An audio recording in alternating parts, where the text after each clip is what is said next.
through that. So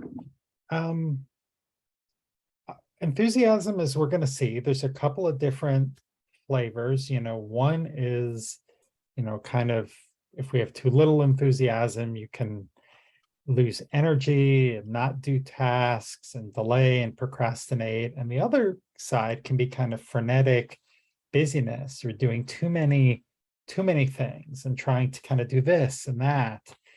And so this week, I let go of something that I was working on, a project from my prior internship. I was going to try to kind of keep working on that while I did the new internship, while I was in school.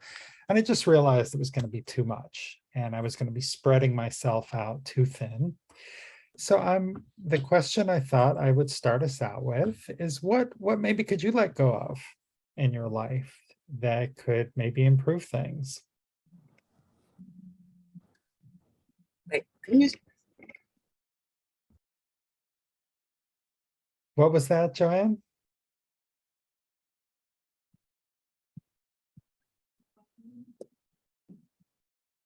Okay, well, does anyone have any thoughts? Could you just Yes, Wendy. Oh, sure. Well, I had a little, I guess would be a challenge with enthusiasm just a couple days ago. Maybe some of you know, I'm up at Convict Lake right now, and our son is getting married on Sunday up here, and we've all been really excited. And we set up the cabins back in August 2021. But we were so excited to get here. We got here a day early. So sometimes too much enthusiasm can throw you a challenge or two. Oh, wow. Yeah. But we're still enthusiastic about it. Well, think mazel we're, tov. What a wonderful event. It's going to be fun. Great. Marianne. Most people tell me that I try to do too much. And so I am dropping a job I have that is actually as a choir director for a congregation, Jewish synagogue. So, and I feel very happy about that I'm doing it because I just do too much. Well, congratulations. I am a recovering workaholic and doing too much. Yeah, that's kind of me. That's an issue. And so thank you for sharing that with us, and good job. Frank.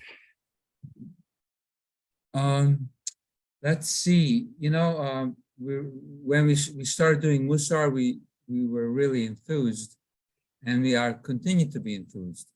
But I realized that for us, it would be better if we do it every 2 weeks. And so we did that. But I'm doing a lot of other things of letting go. I would like to be more in touch with my council district. And I really appreciate, the feedback I can provide. But I just realized that it's just too much. So I'm kind of letting go of things, or just don't do it. I'm trying to be more supportive of things rather than actually, get engaged, because it would be way more than I can handle. Thank you, Frank. It's an important part of this process to kind of check in with ourselves, see what's important, see where energy is, what gives us energy, how much we have to give, and how not to get too spread out. So there's a lot of factors. Anyone else have a comment or anything they'd like to share? Okay, Bonnie. So my consulting practice just fizzled during the pandemic, and it was really disappointing. So I said, okay, these are the nonprofits that I've worked with as a professional. I'll just be a volunteer. And I jumped in 4 feet, not 2 feet, 4 feet and 2 arms, and realized this spring that I had just said yes too many times. Mm, So I stepped back from one of them. And there were people who were annoyed. And I said, I'm really sorry, but I've taken on too much. mhm, I just came from a meeting where I really wanted to say, no, I'll chair it. And I held myself back and said, no, I'll be on the steering committee. I mm, don't need to chair everything. And one of the things I've discovered is if I say yes too much, other people won't step forth. mhm, That was a big piece for me to accept about myself. And the other thing is, it's okay to sit on the couch and watch Virgin River, as dumb as that show is and as sucky as that show is. It's okay, as long as no one sees that I'm doing it. But it's okay to sit on, I don't have to watch MSNBC every time. And that's new. Well, wonderful. Congratulations, Bonnie. And I'm a big believer that we all need to have a certain reservoir of sucky TV that we just like to watch. So, yeah, Wendy. I'm so glad that Frank and Bonnie just shared that when they're enthusiastic about something and then they know that it's too much for them. I thought, what, wait a minute. If we're so enthusiastic about something and we can use that to encourage others and support others and even delegate, and that's exciting to me because that means we can have all the enthusiasm we want to, as long as we know what to do with it. Mhm. I don't know if that makes sense, but that's what I got from Frank and Bonnie. Thank you guys.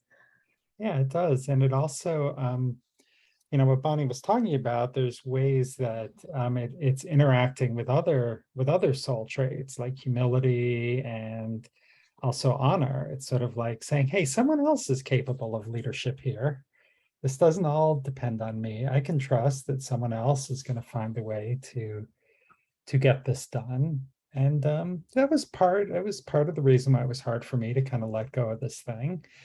But I was like, you know what, there are other people involved, and frankly, I really don't have a choice here. I just can't do the level of job that this is going to require. So it's not fair of me to try to hold on to something,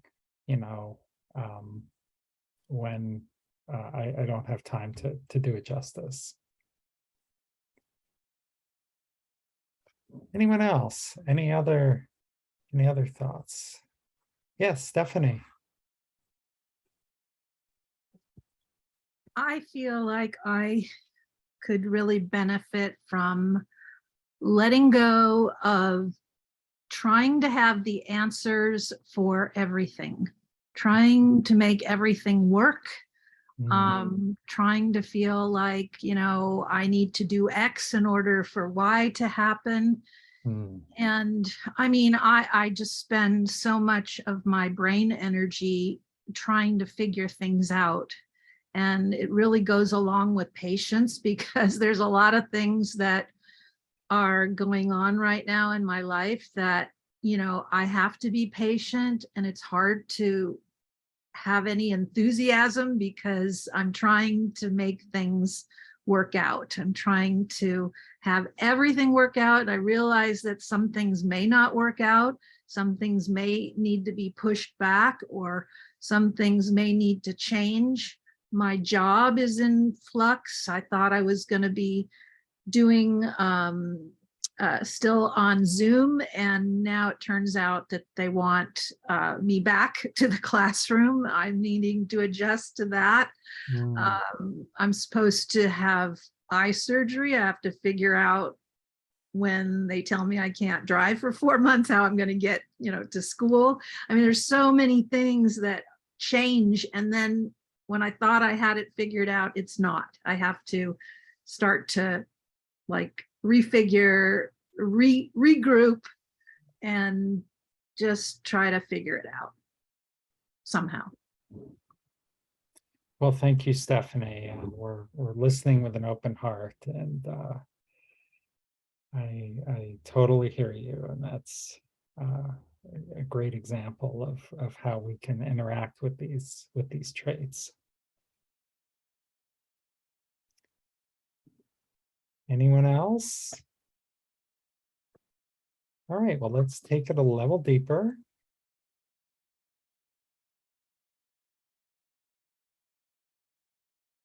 So I think we'll skip the assumptions for today. So I'm going to read the first couple of bullets, and then I'd like a volunteer to read the third. Enthusiasm, the Hebrew word, and Hannah just had asked me about this by email. The Hebrew word is zerazut. So one translation is enthusiasm, but it's also energy, alacrity, diligence, zeal. It's really about taking action. It's not just the English version, which is sort of the rah rah. Oh, I feel good about this. It's sometimes we don't do feel good about things. In my chapter, I shared some of the journal entries I made when I was first doing enthusiasm. And sometimes it was like, I really don't feel like getting up and changing the cat litter, but I'm practicing enthusiasm. So I'm going to kind of scrape myself up and I'm just going to get this done. So that's a piece of it. And it can cover beginning tasks and completing tasks. And it's interesting. I think letting go of things is kind of a way of completing a task or completing a project. It's like my time with this is done. It's time to bring that to a close. So may I have a volunteer to read the third bullet point, please?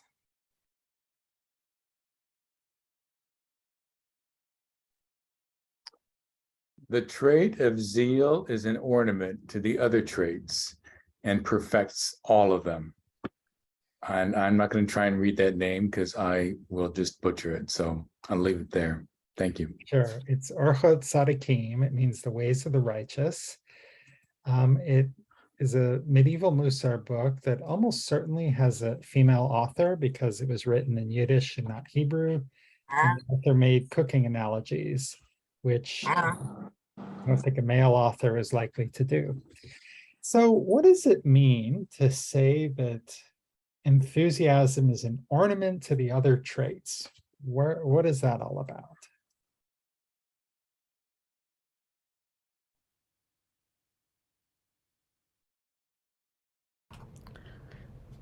To me, it has to do with drive. And if you don't have that, you don't get through the rest. I had an experience right now. I've written a memoir and haven't gotten any bites on it at all. After sending out letters to about 30 agents, then I decided, well, maybe I can regroup this project. So I started going through my columns and organizing those into a book and then taking some things from the memoir and interspersing. And I think, well, maybe I do have something here. I don't know what it will be, but in order to get myself off my ass, I had to switch the task because the task that I was doing wasn't working. Hmm. It may eventually work, but it wasn't working and it was draining my energy. And obviously, with that energy, you don't have enthusiasm. Absolutely. Yeah. Thank you, Janet. Other thoughts? Carrie, I can't tell if you're raising your hand or yes. My thought was that if you don't have enthusiasm, then you're not able to address any of the other traits, to use them, to study them, to be aware of them. They're just non-existent if you don't have enthusiasm. Yeah, I love that. If you don't have the energy or the alacrity, you're not even going to engage with this practice. I saw Joanne raising her hand earlier, and then Karen.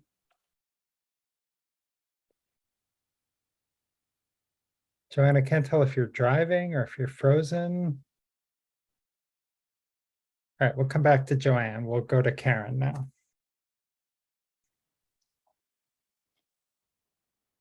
So for this to be an adornment, to me, that just adds the sparkle. It adds that final Is that a, punch to turning kindness into a really sweet kindness, in turning gratuity into something that you really feel deeply, instead of something that you're just going through the motions for. I just feel like the expression and adornment is that's what that's the icing, shall I say, on the soul trait that you're working on, that you're using. That gives it depth Yeah, beautiful. I love or that. height. Yeah. The Getting most amount of depth or height. depth, height, sparkle. It really lets you get into that trait, yeah, and find exactly what it is that when you you use that trait or you work with it, that somebody else really gets it. They're like, it's the wow factor for that trait. And that may not happen every time you practice or use that trait. Sometimes it may just be, more ordinary. And there may be times when there's just a wow factor with that trait and like, wow, that person was so incredibly this or that. And then I think that soul trait has been adorned. Love it. Thank you, Karen. Let's see, Joanne, you look unfrozen now, and I saw your hand earlier. What are your thoughts? yeah, I was just agreeing that if you don't have enthusiasm, first of all, you have to have the energy to have the enthusiasm, and then you have to have enthusiasm to pursue what it is you're trying to accomplish. Let's say especially if you want to make a change in your behavior, that takes a lot of focus and I think enthusiasm. And what I was relating it to, I guess it was like once COVID hit, and there came a time, I guess in the fall, and maybe I saw a program, and it's like for years and years and decades, I wanted to lose some weight. And finally I said, I'm going to bite the bullet. I'm going to not have sugar for a week. I'm going to try this program, see how it works. And it's like making the commitment. I guess the enthusiasm helps you commit to doing whatever you're trying to do. That's all. Yeah, I love that. Commitment, focus, those are fantastic elements of this trait. Anyone else want to add something? Okay. Well then. Can someone read this last bullet, please? I will. Never say, when I'm free, I will study, for you may never be free. From Pure Vote. Thank you, Bonnie. Okay, I will stop the share.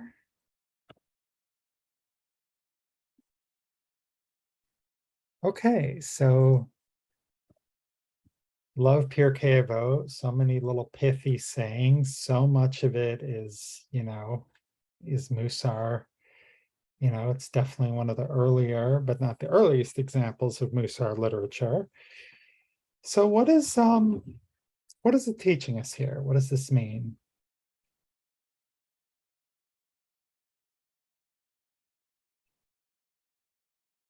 Who has an interpretation of this?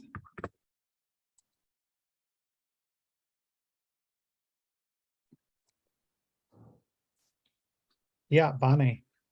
Well, Carrie had her hand up first. Oh, Carrie. Mine's very simple and may not even be appropriate, but first thing that came to mind was Nike's tagline, "Do it now." Yeah. Yeah. Really saying just do it now. Yeah, don't wait. The next, he may not have a chance again. I keep thinking of the old cartoon, next week we've got to get organized.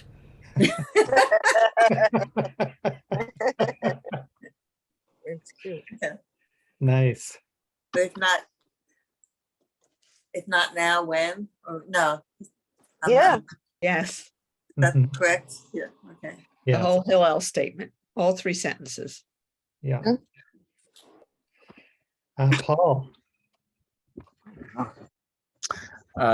Yeah, I think this is something I have begun to feel like I can put into practice.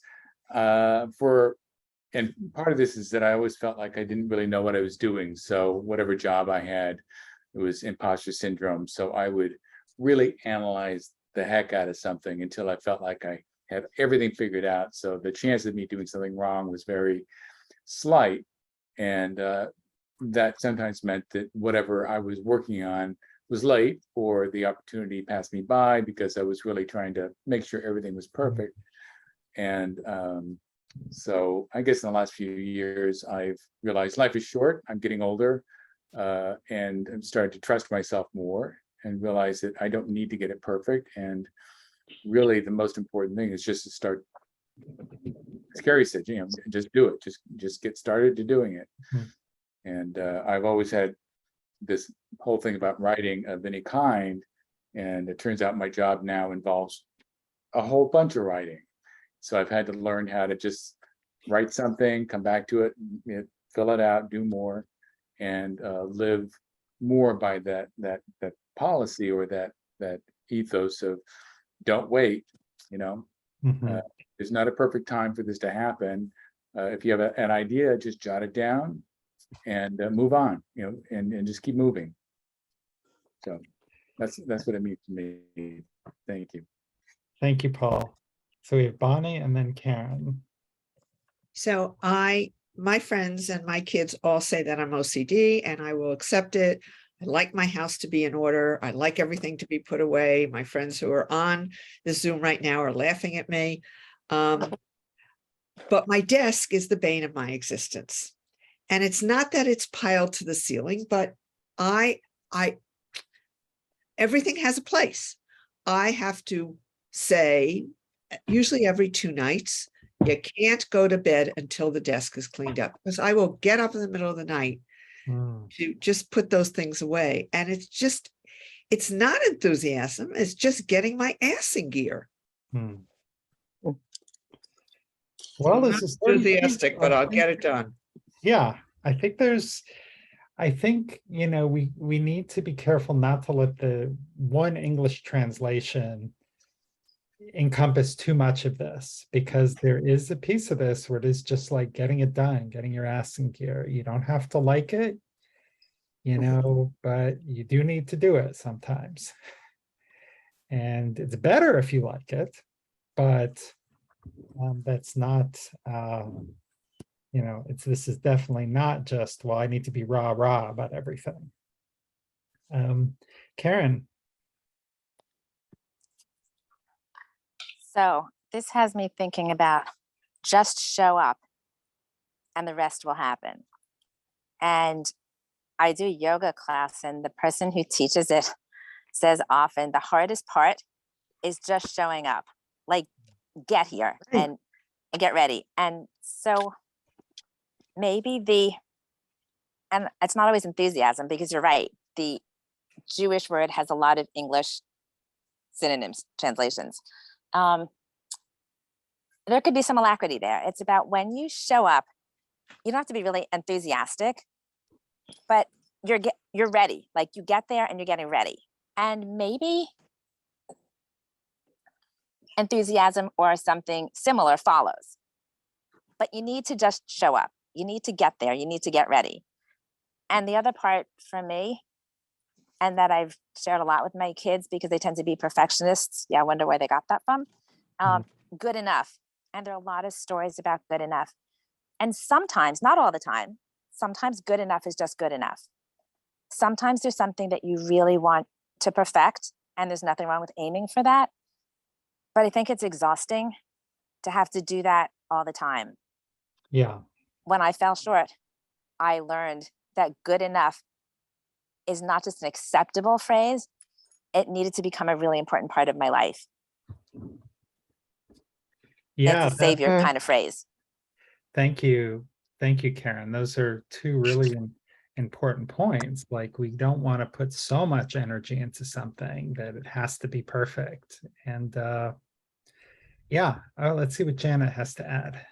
Yeah, I grapple with depression, not this kind of thing that I have to take serious medication for. Or it's not the kind of thing that I would miss work for, but I grapple with it, and it's really difficult to force myself sometimes to be enthusiastic. And sometimes what I have to say to myself is, do one thing. Hmm. Doesn't have to be a pleasant task, but do one thing. But I have a feeling that most of us must grapple with that kind of thing, whether we're seriously depressed or just down in the dumps. You know, I'm wondering. It's really hard to force enthusiasm. Mhm. Yeah, I think do one thing. That could be a mantra. Like, for some people in certain times in my life, that would have been really, really helpful when I'm feeling a little depressed or what have you. You know, in the chapter, and I don't always quote the chapters, but I read this one for the audiobook, so I'm familiar with it. It's on top of mind. But I quote Woody Allen, who said, 80% of life is showing up. And he said that in the context of all these people would come up to him and say, how do I get my screenplay, made into a movie? And he'd say, have you finished the screenplay? It's like, no. It's like, well, the first step is you got to finish the screenplay. Because if you don't do that, your chance of getting it made into a movie is zero. Right. So we just got to kind of do, we got to do the basics. All right, well, let's get ready to do our breakout groups, and there's more we can cover afterwards if we have time. I'm going to copy this. May I have a volunteer to read the quote, please? Let's see. When a person frees their heart of all other thoughts that reside in it and seizes upon one thought, then they will undoubtedly be zealous in its execution. Great, thank you. So with your partner, I'll copy all of this into the chat. How do you go about that? Just focusing on one thought. And if you could, where in your life might you benefit from this kind of focus? Well, I will put these. And of course, you're always, if you like, free to do a check-in. So let's see. Let me find the button for the breakout rooms. Here we go.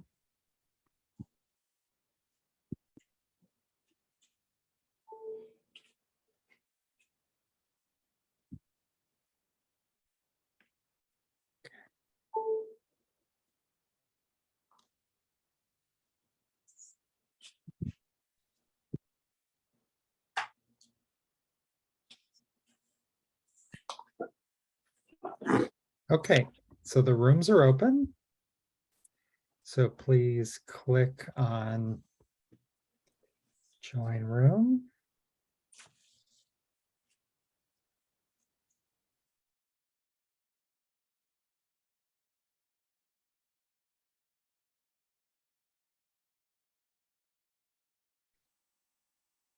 Eliana, are you going to join the breakout room?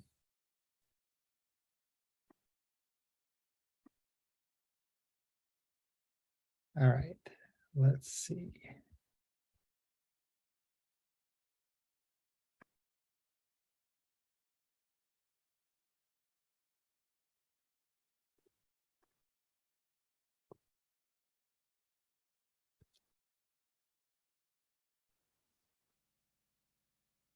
Hello, everyone. Welcome back.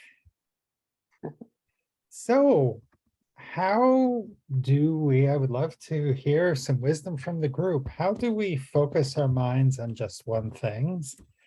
And maybe how might that be a benefit to you, if you could do that? And what would you focus on? Would anyone care to share?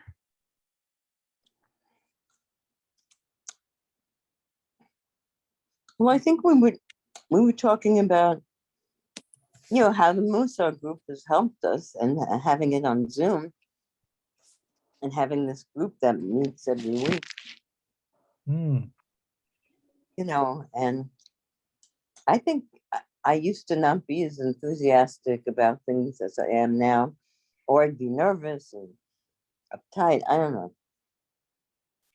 so having But a community and a support structure and some regularity, helpful, huh? one thing, awesome, thank you. Sarah, I saw your hand pop up there.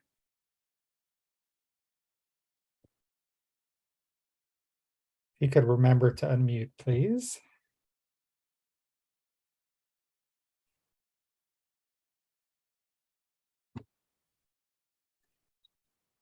There- In our group, we talked about meditation and mindfulness and being in the present moment.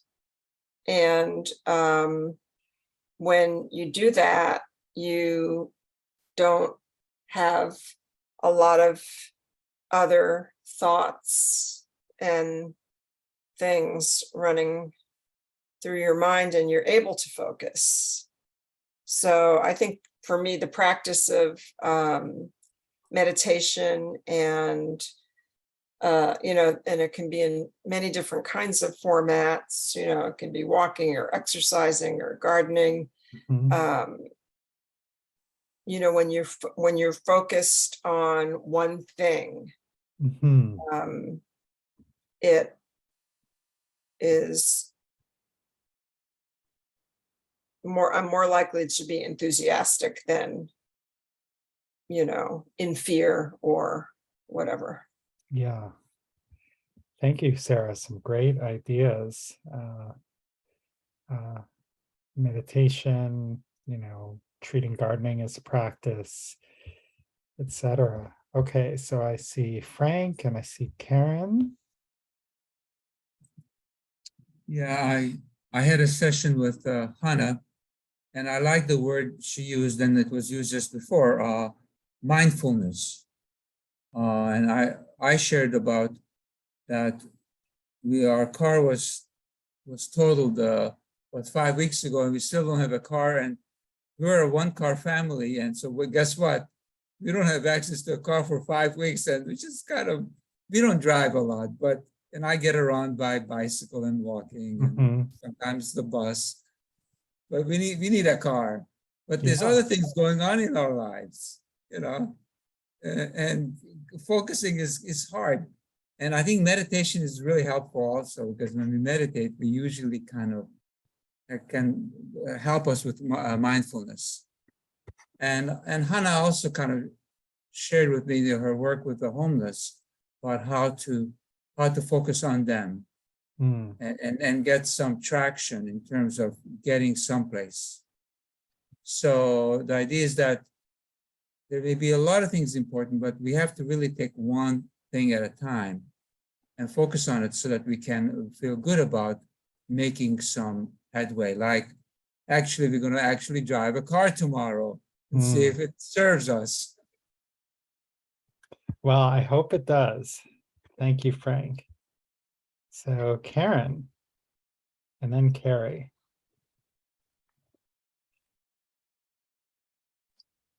I just had two thoughts. One of them, and this was mentioned in a different way, is to reduce the chaos. And the other one is to take small steps. It's very easy to focus and get engaged and accomplish when we have small steps. But if you want to take a leap, sometimes it's really hard to have the enthusiasm to actually get started. You're rah-rah about the project, but you can only see the big picture and you can't see the small steps. And so you lose steam along the way. So that's my share. I love small steps. There is, I took a class where one of the guys' mantras, find the small, tiny steps, something small, so small you can't possibly fail. And that has been helpful for me. And in a time management class I took, the instructor, I can't remember her name, she talked about when you have a project, she called it Swiss cheesing, where you just like slice little small slices of cheese and you break it down, make the big giant project into a bunch of tiny little steps. So that it's easy to kind of move forward in that way. So thank you, Karen. Mine was a 50% rule. Divide in 50%, divide half in half, divide that quarter in half. There are a lot of different ways to do it. Yeah. Carrie. I'm not the only one with a four-legged friend here today.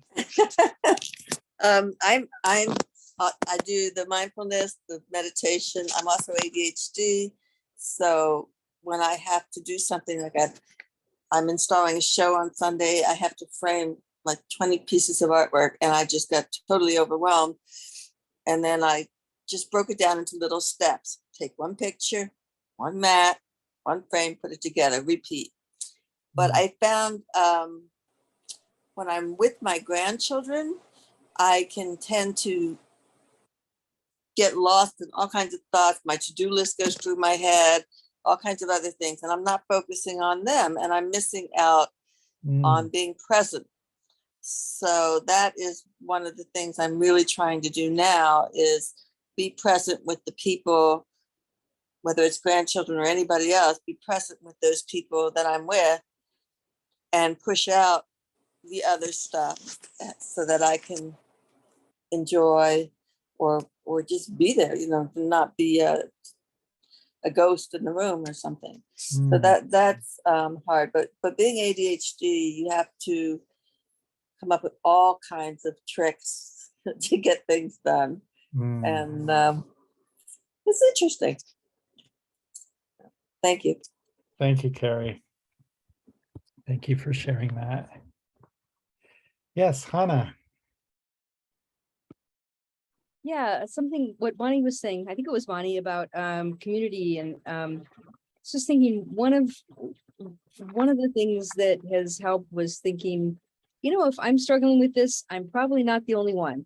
And and maybe there's other people who would like to get together and do this together. And I ended up actually tonight, right after this, I teach creative writing and at this point, and there's a long break between now and next session. And I thought, you know what, I'm gonna set up what I want, which is a group it's free, ongoing.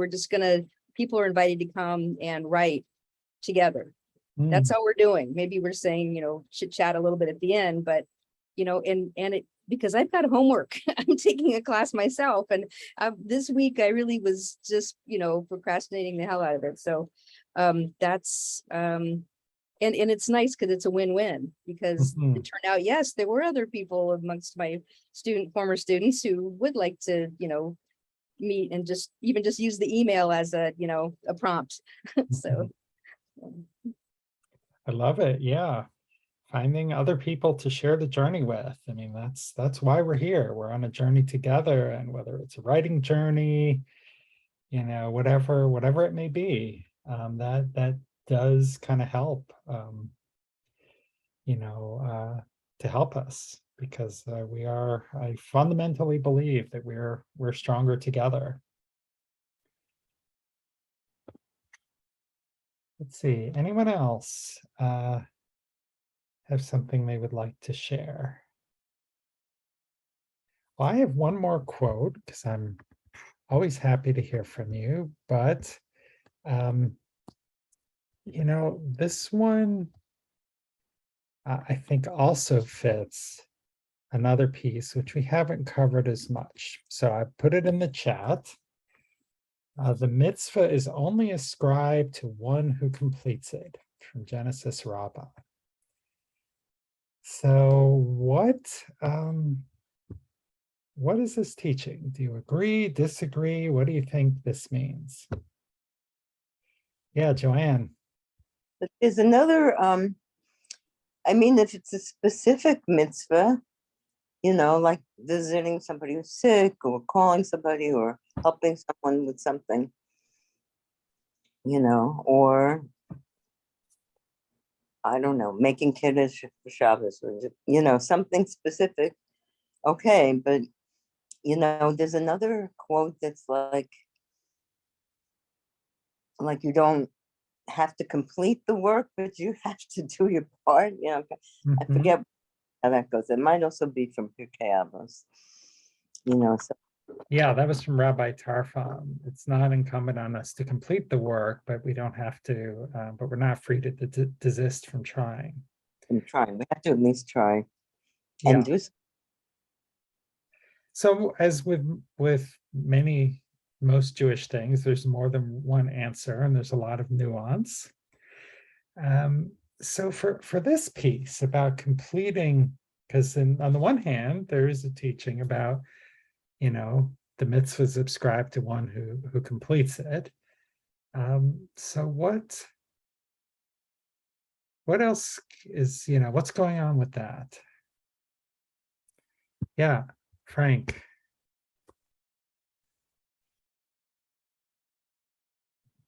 Yeah, at first I didn't understand it, and now it's kind of almost intuitive. It means that when people are doing good things, and you notice that because you're part of a community, and you complete it, then you have done you've done really your share. Mm-hmm. I mean, more than your share. Yeah. So at first, you know, I said, what is this saying? Yeah, wait a minute. No. But then as we got into sharing some things, you know, I said, well, yeah. You know, imagine people are doing all the amazing work today and yesterday. And isn't it incumbent upon us for us to notice those things and support those things that we care about? Yeah, noticing, supporting, thank you. Bonnie, I don't think it's up to somebody else to decide if you've completed a mitzvah. I think you do it to the best of your ability. I think if you feel good about what you've done, God will understand. She really will. And we accept that. thank you, Bonnie. Okay, Karen, we'll hear from you and maybe just a quick 10-second comment and a 10-second comment from Sarah, and then we will do our closing meditation. I think it's meant to be motivational. I understand the ADHD. We start a lot of things and don't finish. And here we are talking about Zirasut, being able to bring starts to completion. Yeah. And I think that's a very strong statement about see through what you start. Thank you. Zero-T. Sarah. I think that to me, what it means is that you could have the best intentions, but if you don't take action, it kind of doesn't count. You know, you can dream that you're going to cure cancer or do X, Y, or Z, but if you don't put any action behind it, then it's just, you know, something in your head. So, I mean, I think that the action piece is what's important to me. Yeah, absolutely. And I think about it, it's like, oh, I want to donate, you know, I'm gonna, you know, I donated an old computer and I had to go through all this work of like wiping the computer or whatever. So I do all the work of wiping the computer and talk about donating it. But until I actually drop it off, it doesn't do anybody any good. You know, it really does need to be, and not all tasks are that way, but if, you know, you're Habitat for Humanity and you're building someone a house, it doesn't do any good to build half a house. Nobody can live there. You know, you got to really finish the task in order for it to count as a mitzvah. So with that, my friends, we shall do our closing meditation. And today we're going to do a little bit of a visualization. So please close your eyes. And take in a deep breath through the nose and hold. And exhale through the mouth and hold. Rabbi Moshe Chaim Luzzatto in Path of the Just wrote, just as enthusiasm can result from an inner burning, so can it create one. that is one who perceives a quickening of their outer movements, conditions themselves to experience a flaming inner movement. Imagine yourself getting ready to take action. And imagine your divine spark kindling into a roaring flame like the burning bush. It covers you with a flame that burns but does not consume. It gives you energy, support, courage, love, whatever it is you need to take action. To take action with alacrity and with that wow factor, with that extra, to make it special and meaningful for whatever that may mean to you. It doesn't need to be perfect. It just needs to be you.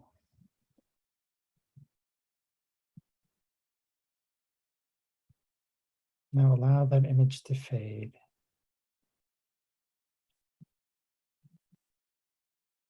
And experience that residue, that feeling of having completed something, however small it may be.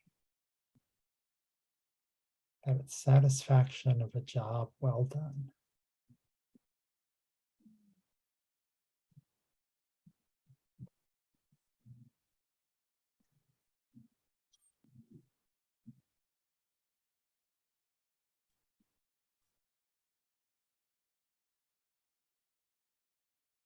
And when you're ready, you may open your eyes.